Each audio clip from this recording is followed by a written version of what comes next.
देखने वाले हैं कि आखिर डॉक्टर्स दिमाग का ऑपरेशन कैसे करते हैं।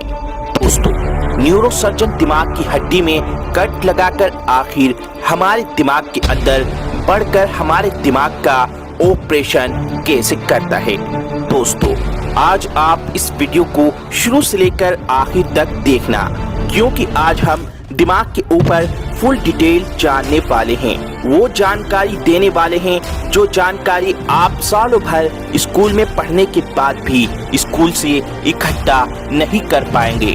दोस्तों, सबसे पहले मैं आपको बता दूं दिमाग के बारे में कुछ बहुत ही जरूरी जानकारी जो हर आम व्यक्ति को भी पता होनी चाहिए। ब्रेन हेमरेज के बारे में तो हर कोई जानता है। ब्रेन हेमरेज क्या होता है, अगर आप नहीं जानते तो मैं शॉर्ट में बता देता हूँ। ब्रेन हेमरेज एक ऐसी कंडीशन है जिसमें ब्रेन के अंदर मौजूद कोई ब्लड वेसल फट जाती है, जिसकी वजह से ब्रेन में ब्लीडिंग होने लगती है। ब्लीडिंग या तो ब्रेन टिश्यूज में होती है या फिर ब्रेन को प्रोटेक्ट करने वाली कवरिंग में होती है। ब्रेन की कवरिंग को मेनिंजस कहते हैं और इस कवरिंग में लेयर्स होती हैं। इन तीनों लेयर्स में ये जो मिडिल लेयर्स होती है इसे आर्किनोइड मैटर कहते हैं। ये लेयर हाईली वेस्कुलर होती है, यानी इस लेयर में बहुत ज्यादा मात्रा में ब्लड वेसल्स ट्रेवल कर रहे हैं। इसकी वजह से कभी कभी इस लेयर्स में मौजूद ब्लड वेसल्स फट जाती है, जिसकी वजह से ब्लड लीक होकर इस लेयर में इकट्ठा होना शुरू हो जाता है। ब्लीडिंग ब्रेन टिश्यूज में हो या फिर आर्गन में, दोनों ही तरह की ब्लीडिंग ब्रेन को नुकसान पहुंचाती है।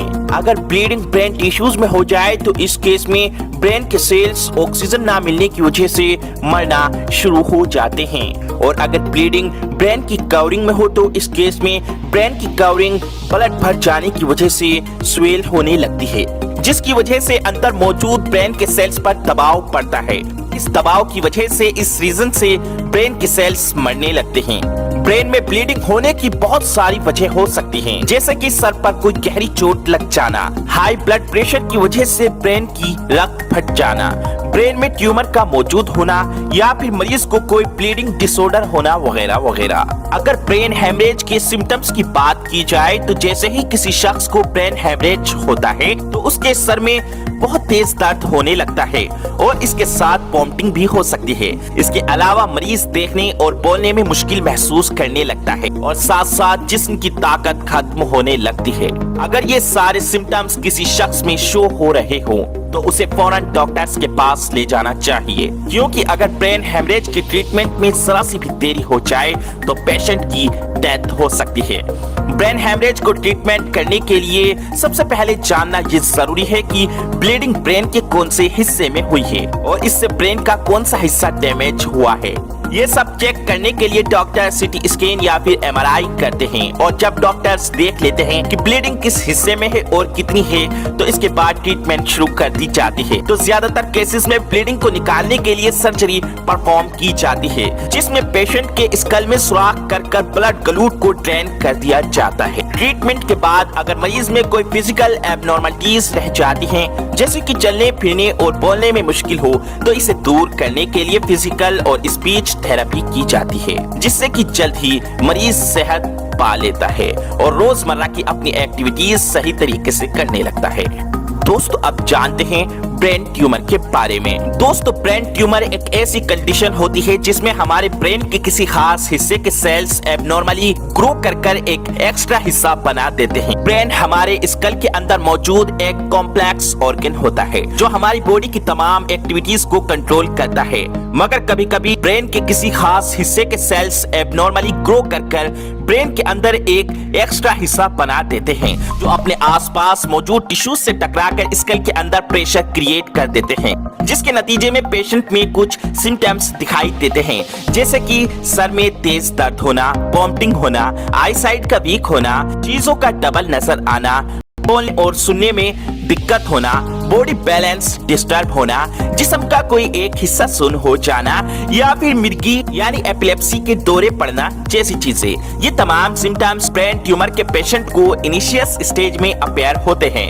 ट्यूमर या कैंसर सेल्स में मौजूद डीएनए म्यूटेशन की वजह से होता है, जिसकी बहुत सारी कॉजेस हो सकती हैं, जैसे कि बहुत से लोग स्ट्रॉन्ग रेडिएशन वाले एरिया में काम करते हैं, जहां पर एक्सरे और अल्ट्रावायलेट रेडिएशन ज्यादा मिकदार में उनकी बॉडी को हीट कर रही होती है, जिसकी वजह से ये रेडिएशन डीएनए में म्यूटेशन क्रॉस करती है और इस म्यूटेशन के नतीजे में फिर सेल्स एबनॉर्मली ग्रो करने लगते हैं। इसके अलावा बहुत से लोगों में किसी जेनेटिकल डिफेक्ट की वजह से भी कैंसर या ट्यूमर होने के चांस रहते हैं और ये कंडीशन फैमिली में रन करती है। इसके अलावा कोई वायरल या फिर बैक्टीरियल इन्फेक्शन या फिर कोई स्ट्रॉन्ग केमिकल्स भी ट्यूमर क्रॉस कर सकते हैं। वैसे तो ब्रेन ट्यूमर मेल्स और फीमेल्स दोनों में होता है, मगर इसकी ज्यादा मेल्स में देखी गई है। इसकी बड़ी वजह यह है कि मेल्स ज्यादातर घर से बाहर निकलकर काम करते हैं, जहां पर रेडिएशन और केमिकल्स ज्यादा होता है। ब्रेन ट्यूमर को जल्द से जल्द डायग्नोस करके ट्रीटमेंट करना चाहिए, क्योंकि अगर ऐसा ना किया जाए तो ब्रेन ट्यूमर की मौजूदगी की वजह से ब्रेन में बाकी सेल्स पर प्रेशर पड़ता रहता है, जिसकी वजह से बाकी सेल्स भी डेड होना शुरू हो जाते हैं और इस तरह भी पेशेंट की डेथ हो सकती है। ब्रेन ट्यूमर को ट्रीट करने के लिए सर्जिकल प्रोसेस परफॉर्म की जाती है, जिसे क्रेनियोटमी कहा जाता है। क्रेनियोटमी में पेशेंट के सर की जिल्द को काट कर स्कल को ओपन करते हैं और फिर सर्जिकल इंस्ट्रूमेंट की मदद से ट्यूमर को काट कर बाहर निकाल लिया जाता है। सर्जरी के बाद रेडियोथेरेपी और कीमोथेरेपी का भी सहारा लिया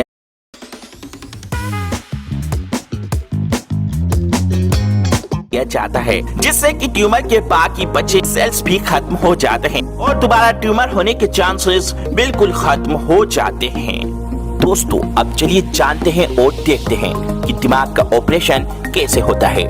दोस्तों, हमारा दिमाग हमारी पूरी बॉडी के सबसे अहम हिस्सों में से एक हिस्सा है। दोस्तों, हमारा दिमाग कई सारे प्रोटेक्टिव लेयर्स के पीछे सेफ रहता है। अगर कहीं ये दूसरे अंगों की तरह होता तो इस पर चोट लगने का खतरा भी उतना ही ज्यादा होता।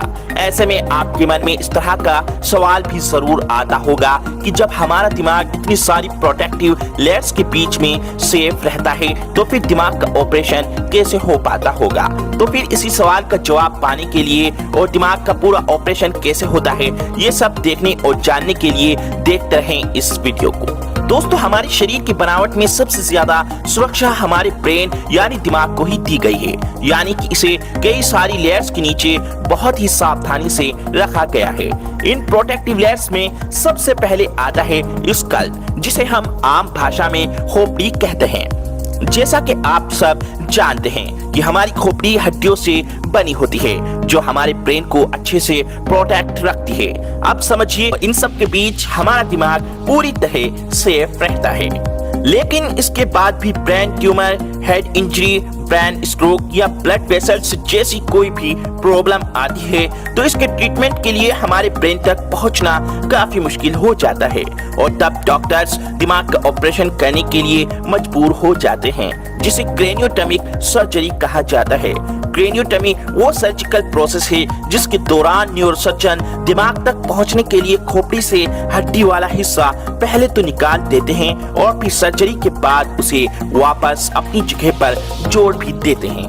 दोस्तों, न्यूरोसर्जन हड्डी में कट लगाने के बाद बोन फ्लैप को रिमूव कर देते हैं। दोस्तों, हमने आपको पहले ही दिमाग के ऊपर 3 लेयर्स होती हैं इनके बारे में बताया था। इन्हें हटाए बिना दिमाग तक पहुंचना डॉक्टर्स के लिए काफी मुश्किल काम होता है।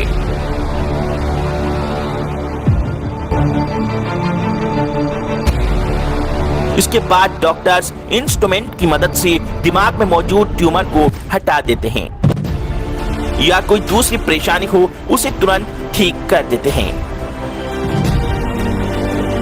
एक बार जब सर्जरी पूरी हो जाए तो तब डॉक्टर्स सबसे अंदर की लेयर को टांकों की मदद से सील कर देते हैं। उसके ऊपर मौजूद बोन फ्लैप को मेटल शीट्स और स्क्रू की मदद से वापस अपनी जगह पर सेट कर दिया जाता है। ये मेटल और स्क्रू लाइफ टाइम के लिए दिमाग में फिट हो जाते हैं और सबसे आखिर में स्केल पर लगाए गए कट को भी टांके लगा देते हैं। एक बार जब ये सारा प्रोसेस पूरा हो जाता है तो फिर सर को पट्टियों से बांध दिया जाता है ताकि वे घाव जल्द से जल्द भर सके। दोस्तों अगर आपको ये वीडियो पसंद आई हो तो इस वीडियो को लाइक, शेयर और चैनल को सब्सक्राइब भी जरूर करें। Buy and sell shares easily with